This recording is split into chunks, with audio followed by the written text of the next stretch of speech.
Today I'm reacting to your Friday Night SmackDown Hot Takes. Hot Takes is a weekly video series where I give you all a platform to be able to voice your thoughts, whether those are good thoughts, bad thoughts, or everything in between about the world of professional wrestling. So if you'd like to be featured in the next episode of Hot Takes, make sure that you're following me over on X because I ask for your hot takes there after every episode of Raw, SmackDown, and every single WWE Premium Live event. And if you are looking for our full review of this particular episode of Friday Night SmackDown, it's already up and available over on patreon.com/SantiZap with footage so that you can see exactly what it is that we're talking about. Over there, we upload the SmackDown reviews, Raw reviews, PLE reviews, and a whole bunch of other videos and series that we can never upload here because we use real footage over there and it would just get blocked here due to copyright. So go check it out. Link in the description, link in the pinned comment. And as always, don't forget to subscribe to this channel, ring the bell for notifications. If you're a wrestling fan, I'm incredibly confident that you are going to fall in love with this YouTube channel because we always upload daily wrestling content. All right, let's see what you guys sent in. SmackDown is back to 3 hours come January 2nd. They can't book a 2-hour show, and now we got to sit through another hour. Listen, I'm kind of split down the middle when it comes to the news of SmackDown going back to 3 hours. On the one hand, I firmly believe that SmackDown just simply has not been good enough in 2025 to warrant adding another hour. The fundamental problems with SmackDown in 2025 have nothing to do with its runtime, and I simply don't think that making a bad, boring show longer is going to make the show better. But another extra hour does give WWE the opportunity to maybe fix the show with more NXT call-ups, featuring talent that doesn't get TV time, pushing new talent, bringing over people from Monday Night Raw to help bolster the divisions. That extra hour does give the WWE the opportunity to implement a bunch of these fixes. However, where I'm cynical is the fact that SmackDown was 3 hours not that long ago, and when they had that extra hour, they didn't implement any of these things. In fact, the 3-hour SmackDown was basically just the current day 2-hour SmackDown that we have right now, just artificially elongated with way more commercials and way more unnecessary recaps. Seriously, they would fill out the show with a recap of something that you saw 5 minutes ago just so that they could add extra minutes to their show. So I'm a little bit cynical because WWE has had the opportunity to implement these fixes before and they just simply haven't. So now I'm concerned that all we're gonna get with this 3-hour SmackDown is just the current 2-hour SmackDown, just longer. But hey, maybe optimism is the way to look at things with, because it, like I said, it does give WWE the opportunity to fix the fundamental problems of the current 2-hour product. Was fully expecting Matt Cardona, but the fact that we got Zack effing Ryder makes his return a million times better. I love that we got Zack Ryder back in the WWE. I love that he was a part of this tournament. I don't even mind that he lost. I also think it's kind of funny and poetic that he went up against LA Knight, a current day guy that is beloved by the fans that the machine won't push, which was exactly what Zack Ryder was in the early 2010s. I will say, I think it would have been cool to have him as Matt Cardona because he's done so much outside of the WWE with the Matt Cardona name that I almost feel like he earned the right to come in as Matt Cardona. But hey, whatever, I'm not mad about it. We got a cool surprise, somebody that doesn't even work here, even though a lot of people now believe that he does work here because they're now selling his merch. We still don't fully know what his relationship is with WWE moving forward. I know a lot of people would have wanted to see him win, but I just didn't want to see him win at the expense of LA Knight. I just don't think that that would have been, that just wouldn't have sat right with me. Although I crashed out when Jey won, Jey versus The Miz was surprisingly a good match. Listen, The Miz, when he wants to, he can ball. And it was surprising to see The Miz and Jey Uso go out there and not put on a stinker because Jey Uso matches just haven't been particularly very well. And I can't believe it was The Miz of all people to actually get a decent match out of Jey Uso. What do I think of the result? I hated it. I think The Miz should have won this. I don't see why Jey Uso is even really in this tournament. He has barely any relationship to John Cena outside of him being the one that eliminated John Cena at the Royal Rumble. Meanwhile, The Miz, he's got this long history that spans through WrestleManias with John Cena, and having The Miz go further and deeper into this tournament, I think would have been far and away the better decision. Maybe I'm just becoming a little bit of a Jey hater. I don't fancy myself as such, but maybe I gotta start looking in the mirror a little bit better. It is a horrifying thought that the possibility of Jey Uso being John Cena's final match is still on the table. I wanted The Miz to win because yes, he's got more history and legacy with John Cena, but I also really just wanted The Miz to win so that we can end the nightmare of the potential of Jey Uso winning this damn tournament. Cody matches on weekly television is very boring because you already know it's gonna be a DQ or he wins because you can count his losses on one hand since his return turn years ago. Okay, so what's the alternative? No Cody Rhodes matches on the weekly shows? People complain about not getting the champions and not getting the top stars on Raws and SmackDown, but then when you do, you want to complain because of something else entirely. Yeah, okay, it's predictable. The champion stands tall. The champion must pose. Of course the champion is going to win. Of course Cody Rhodes was never going to be put in a position that he looks weak, gets pinned, loses to Bronson Reed. But the other alternative is just not featuring our champions on these weekly shows and only featuring them on PLEs. And I think that is a far worse existence to live in than the one where we actually get our champions on Raws and SmackDown. So I fully disagree with you. For a WWE fan, having WWE on Netflix is genuinely the greatest thing ever because I get Raw, NXT, SmackDown, every single WWE premium live event, and a giant catalog of old WWE shows with my one Netflix subscription. Unfortunately, that isn't the case for many of you because many of you have to watch these shows on traditional cable or even worse on overpriced streaming service where you still get peppered with lame commercials. And while you're on commercials, I'm on Netflix still getting more of the WWE shows that I love. So let's fix that with today's sponsor, Surfshark VPN. With Surfshark, you can easily change your location to say the Great White North of Canada. And just like that, you'll be able to get Netflix programming from that region, which of course includes all of your favorite WWE shows without commercials. Plus, while you're there, you can catch some of the other shows that are exclusive to Canadian Netflix if you wanted to. You can also try Surfshark completely risk-free because of their 30-day money-back guarantee policy. But it gets even better because if you visit surfshark.com/SantiYT, you're gonna get 4 months extra on a 2-year plan. And by the way, Netflix has WWE programming for like the next 5 years, so that 2-year plan is something that you're gonna get full use out of. Again, that's surfshark.com/SantiYT to get 4 months extra on a 2-year plan. Thank you again to Surfshark for sponsoring today's video. Now let's get you back to talking about wrestling. Bronson Reed should be legally allowed to fist fight every member of the Vision in the parking lot after the show. Okay, yeah, I didn't see enough people talking about this. If I'm Bronson Reed, I would have been colossally pissed off if Braun Breaker and Logan Paul came out there and helped Cody Rhodes retain the championship via disqualification.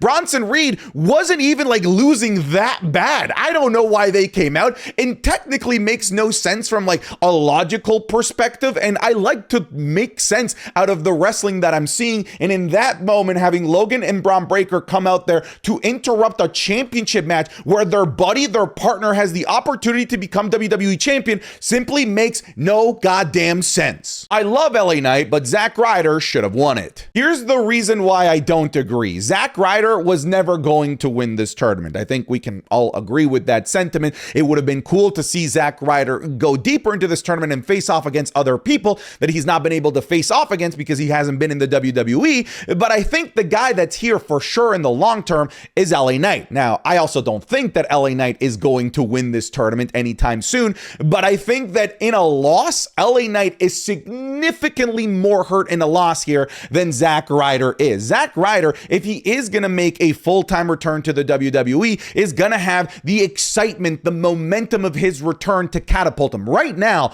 LA Knight momentum is like down here. So him taking L's to a guy like a Zack Ryder in the first round of this tournament would have severely damaged LA Knight. So I think that the better result is to protect the guy that's here for sure in the long term in LA Knight versus Zack Ryder, who we don't know if he's here long term or not. So I disagree. I think that they made the right call by having LA Knight win. There was no Giulia on SmackDown. I'm really worried now, and I don't want it to happen, but she might be gone pretty soon. You should be worried. I saw a ton of people saying, Santi, you're being way too pessimistic about this. This means that Giulia is going to get called up to the main event scene. She's going to be feuding with Jade Cargill. She's going to be feuding with Tiffany Stratton. She's going to be going after Stephanie Vaked. And to them, I said, how can you even think that with the way that Giulia lost the championship? What about her championship reign to you indicated that WWE sees any amount of genuine main event value in Giulia when they didn't even see her fit enough to lose her championship in an actual proper match? So yes, the fact that you aren't seeing Giulia should scare you. If you're a Giulia fan and you continue to go week after week without seeing Giulia, you should be sad. You should be angry because I don't think that this is gonna go the way that a lot of people think that it's her in the main event.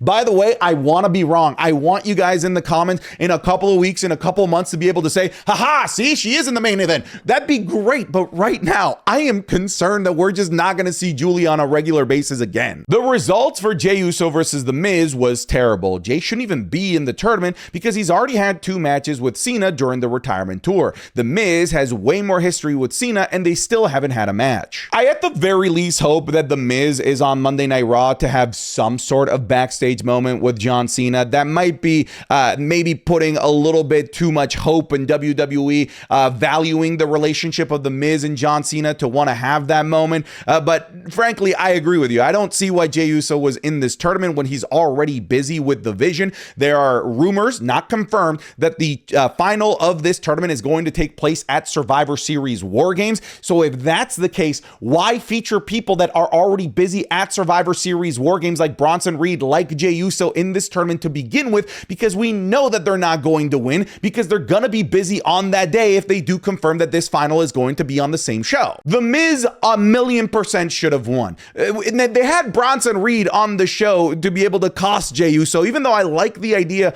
of all of these matches being semi-clean with no interruptions, I feel like if anything, this was the match that maybe needed it a little bit so that they can further build Bronson Reed and Jey Uso and the feud going on that's leading into the War Games match and allowing The Miz, who should have won, to win in an evil, dastardly way. This match absolutely cooked. Every match Dragunov has had for the US Championship has been amazing. The US Open Challenge has been the best part of SmackDown every week, even when Sammy was champion. Yeah, the US Open Challenge, Ilya Dragunov matches are the thing that I'm far and away the most excited for every single episode of Friday Night SmackDown, because I know even if we have a bad episode of Friday Night SmackDown, that Ilya Dragunov is going to deliver an amazing match, and he did it again to the shock of absolutely nobody because he was working against another unbelievably talented worker in Axiom. And I like that even though these are open challenge matches, which typically have no storyline about them, I like the fact that they're doing something with Ilya and Tommaso Ciampa in terms of developing an overall narrative that is built upon this weekly open challenge. I do like that they're doing more than just, hey, match of the week. They're doing match of the week while also giving us some narrative to go with it. This match will steal the show next week, and I'm so excited to see them put on a classic. Yeah, I mean, I'm excited for Penta versus Finn Balor, but I'm kind of disappointed that this is the match that's happening. Listen,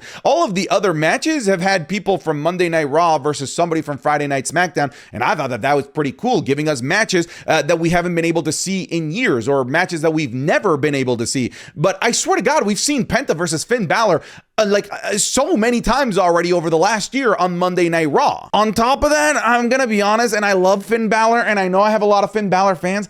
Dog, what is Finn Balor doing in this tournament? Like, Finn Balor has had a horrible year and a half. No one takes Finn Balor seriously as somebody to win this tournament. So if Finn Balor isn't gonna be a serious threat in this tournament and no one's gonna take him seriously as the potential winner of this tournament, I think they should have put up Penta against somebody from Friday Night SmackDown. Ilya Dragunov would have been sick. Ray Phoenix would have been sick. I could have thought of like so many better options than Finn Balor. Again, I like Finn Balor, but I have to at some point look at this match and recognize that maybe this shouldn't have been the decision that they made here. But hey, it's still going to be a great match between two Raw guys on SmackDown. Like I said, this is why I would have liked somebody from SmackDown in this match. Is Zack Ryder back full time? They dropped a whole merch line for him, which leads me to believe that he is, which is pretty cool. Hopefully they keep him on SmackDown to help reinforce the roster before it goes to 3 hours again. I don't know if he's back full time. I haven't read anything that he's back full time. I actually don't even think that them selling his merch is an indication that he's going to be signed full time, because they did sell Joe Hendry merchandise on WWE Shop before they signed him, like a year before they even signed him. And yes, Joe Hendry is now signed by the WWE, so maybe them selling his merch is indication that they will eventually sign him, like they did eventually sign Joe Hendry. But again, as of the making of this video, I just simply don't know. Cardona was only on SmackDown to remind LA Knight that things could be worse. Yes, okay, we talked about this already, how it was kind of poetic to have LA Knight go up against Zack Ryder, because they're kind of two sides of the same coin. What LA Knight is going through is what Zack Ryder went through from like 2010 to like 2013, which is a guy that managed to get himself organically over, but because he wasn't the hand-chosen picked one of the marketing machine of WWE, the company said, nope, not you. you, we're going to go with other people and continue to frustrate the fan base, and we don't give a shit. And that's kind of what LA Knight is going through. Zack Ryder has been through it, and like you said, he's been through it significantly worse than LA Knight. So you're right. It is kind of a reminder that, yeah, LA Knight, it's kind of bad right now, but it could be significantly worse. You could be getting thrown off the side of a stage by Kane while you're in a wheelchair holding flowers and in a neck brace minutes after John Cena cucked you and made out with your girlfriend. So yes, it absolutely can be worse. The traditional Survivor Series match isn't on Survivor Series. Make it make sense. I think the way to make it make sense is to recognize that both War Games matches are going to go on for like 50 minutes in terms of the actual in-ring and entrances and all of the theatrics and whatnot. So adding another, would be another really long match, probably 30 plus minutes, would make the show kind of tight in terms of length. But you're right, like having a Survivor Series match the night before Survivor Series is kind of hilarious. It'd be like, all right, gentlemen, this episode of SmackDown, we're going to have a Royal Rumble match before the Royal Rumble. Why? Maybe this is a test. Maybe they're testing out the waters to see if they can bring back the traditional Survivor Series method for next year. Because like I said, for them, both the men and the women's, this year's War Games just sort of feels like, hey, it's War Games. I'm out of here wargaming. Let's have a War Games match without actually creating any substance or reason to warrant the War Games stipulation. I know everyone is high on Breaker, but I think it says a lot that Roman, Seth, Cody, and Randy have either eaten damage or lost to Bronson Reed. They clearly see a future world champion in him, and it's been a real treat seeing Bronson get these cool moments. I think a lot of people just kind of forget about the fact that Bronson Reed has significantly way more experience than Braun Breaker, so it doesn't shock me that right now they're starting off with Bronson Reed being the one to get all of these big moments, because I'm sure if you're WWE, it's probably easier right now, and it'll help you sleep at night a little bit better to trust Bronson Reed in these moments over Braun Breaker, even if the greater plan is Braun Breaker at the top of the mountain. Bronson Reed is a phenomenal worker. He's been a phenomenal worker for a very long time in WWE, outside of the WWE as Jonah. So putting him in these positions, to me, it's WWE saying, we trust Bronson Reed right now in the moment, while we're okay allowing Braun Breaker to develop a little bit more before we put him in these giant moments. So yeah, it's a huge vote of confidence for Bronson Reed. Now, will this huge vote of confidence lead to a world championship? That I'm less convinced of. Like, think about the whole concept of the vision right now and how it's organized and how it's set up. Right now, it doesn't really make a tremendous amount of sense for Bronson Reed to win a world championship before Braun Breaker. So I still think that the Braun Breaker championship win is still a little ways out, which means that Bronson Reed's championship win is even further out than that. No disrespect to BFAB, but the fact that she's been used as a starter match for every newly minted heel in the main event scene proves how void the division is of credible singles babyfaces. Okay, so two things. I do think it says that. I do think that it is proof of a thin babyface division, but I also think it proves another thing, that WWE has trust in BFAB to put her in these types of matches to make their newly minted heels look as evil and as dastardly and as powerful as possible, and that does speak volumes to BFAB, so I do want to give BFAB her flowers on that. But like you said, it is a symptom of the wider problem that there just simply aren't enough bodies across the main event or the mid-card for the women. Like, BFAB has been the stepping stone of the mid-card for a long time, while also being the stepping stone of the main event scene. I don't think that those two things work together. I don't think that you should be utilizing the lower mid-card of the US Championship division to also be used as the lower main event scene. That doesn't really compute to me. I mean, this is still so random, but I guess adding Drew McIntyre makes the most sense, I think. Anyways, I'm more excited for SmackDown Survivor Series match. I think the SmackDown Survivor Series match is going to steal the show. I think that match is genuinely going to be fantastic, just based on the talent that is on that match. The talent on the babyface side alone is going to deliver an absolute treat of a match. Now, Drew joining the Vision, if you want to call it that, or just aligning himself with the Vision for War Games, I do think it kind of makes sense, right?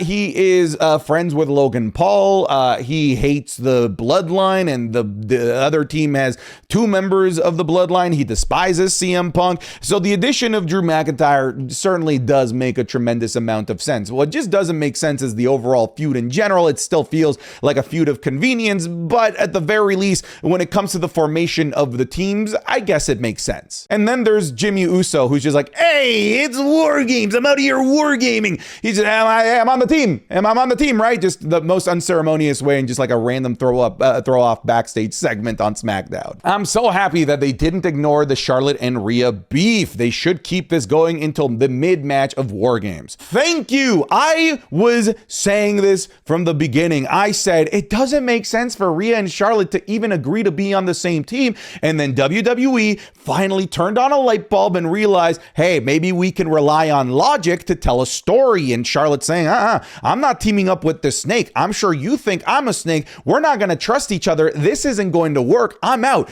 And I praise that moment. I praise that segment because, yes, I love when WWE recognizes the past relationships of their performers and expands on it, because it makes us, those that have actually watched for years, that know their relationship, feel like we're being rewarded for knowing their relationship. I'm not saying that Charlotte's not going to be on the team. I do think that the narrative is going to be them convincing Charlotte to be on the team, but at least that's something that's a narrative to actually rely on, and I can appreciate that. SmackDown is going back to 3 hours in January. Hopefully there will be some call-ups because their roster is really thin. If we see call-ups to SmackDown, that is the best case scenario, because it will indicate that WWE at the very least has it in their mind to expand and have more matches and feature new names. If we don't hear about any call-ups, then all we're going to get with this 3-hour show is just the same 2-hour show, like I said, with more recaps, longer entrances, and more bloat like commercial breaks. But when I look at NXT, there are so many names down there that are just so main roster ready. Trick Williams, Jordan Grace are a couple that you've mentioned here. Obafemi, the current champion, and Ricky Saints. You, of course, have Ethan Page. You could have JC Jane right now is pretty much ready to go to the main roster. There are a plethora of names that absolutely are done with NXT in terms of like learning and developing down there, and they're just ready for the main roster. And if WWE is actually willing to use this extra hour for more content, then they've got the content farm to call up with all of these NXT names. Not gonna lie, the last time is now a tournament. Not having more younger wrestlers is insanely disappointing. Unless Oba is the mystery opponent on Monday, Javon is gonna be the only wrestler in it under 30, and 10 of the wrestlers in the tournament are in their 40s before the end of the year. Yeah, it is a bit of a glaring omission. I did think that they were gonna add more than one NXT guy. Like you said, it is possible that the mystery opponent might be an NXT guy, but if that's the case, why wasn't Javon Evans, an NXT guy, made one of the mystery opponents as well? So it leads me to believe that the mystery opponent is not somebody from NXT, that it is going to be somebody on the level of like a Matt Cardona, Zack Ryder. Something tells me that maybe John Cena recognized the glaring omission of the younger talent, the NXT pool, and maybe this is why he pitched the idea of having the retirement show be a bunch of exhibition matches between NXT and the current day top stars to highlight the NXT and the future and the 20-something-year-olds that you're talking about. So featuring them on the show as opposed to featuring on the tournament. Again, I'm just spitballing, trying to come up with reasons why. All right, folks, we'll leave it there. Thank you so very much for submitting in your hot takes. I'll see you guys in the next one. Take care. Goodbye. Get out of here.